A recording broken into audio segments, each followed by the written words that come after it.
Welcome back again. In this video, I am going to show you Google Play Store not working on your Android phone. Don't worry, you can follow this simple guide, easily fix it. Let's begin. First of all, take your phone, find the Google Play Store app, simply tap on hold it. From the pop-up menu appear, click on the app info icon to open the app info page. After that, at the bottom right corner, you can see force stop button.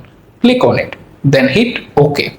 After that, scroll through the page, go to storage. At the very bottom, you can see two buttons, clear cache, clear data. Tap on the both button one by one to clear them. After it done, simply close the app, then restart your phone.